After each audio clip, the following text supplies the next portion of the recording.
community development worker, and the difference about me and other community development workers is that I'm employed by the residents of the East Marsh. The main part of my job is signposting. I mean, on the community website, when it talks about my job role, it says it right at the bottom of the script. I don't know all the answers, but I know a man or woman who does.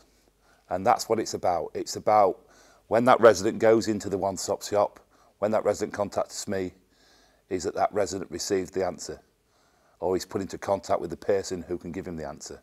I always say, I mean, I'm paid to work 37 hours a week. That's what I'm paid. And most people work what they get paid. Fact of life. I worked in a food factory and I was paid for 40 hours and I worked 40 hours. Stop. Then I went home. I work probably somewhere in the region of probably 80 hours a week, because that is a choice I make. I think part of it is because I was born in the East Marsh. I was born in Wellington Street, and I think it's part of me is that it's giving back something to the community that's been good to me all my life.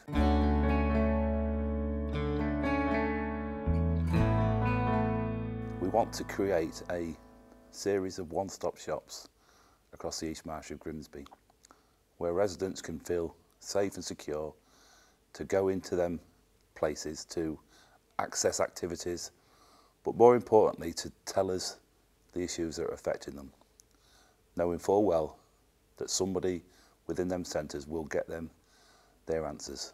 By doing this, we believe that the residents' lives of the East Marsh will be greatly improved if they understand the reason why we want volunteers to help us in aspects of our work.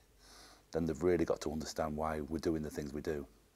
And so the big drive over the next year is to get the community into centres, talking to East Marsh Involve, talking to the service providers, talking to the partners about what we all do, and then hoping to marry all of this up.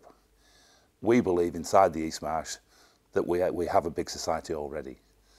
What the plan of these one-stop shops is to link all what we believe is already there in a more united way and in a better way.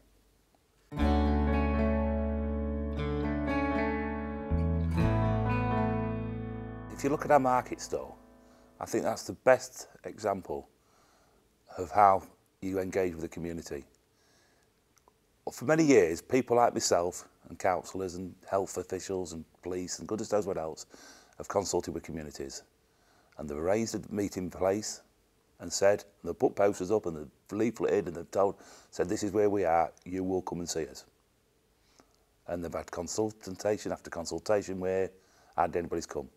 We were offered the stall by the Enrolled Freeman in October, which we grasped with both hands, and this was really the beginnings of our one-stop shop. It's open 3 days a week, on the Tuesday, the Friday and the Saturday, and between October and December, 600 residents visited that stall for advice. And to me, and to us, East Marsh Involve, that's the proof that if you actually engage people at the heart of the communities that they live in, then you will change. You will change things, and they will feel they'll feel that they can start to see the change because you become answerable.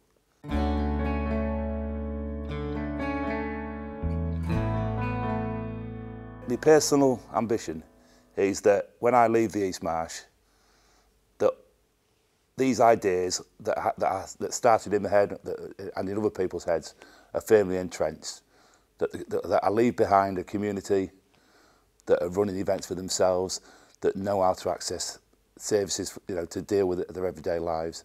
That's my personal dream, because otherwise I'd have spent 4 or 5 years of my life, 80 hours a week, and not achieved what I set out to do. And it goes back to the fact that I was born in the East Marsh. At some point, call it vainness or what, that somebody will actually say, Alan did a good job. And if I can walk away, and people say that, then that'll do for me.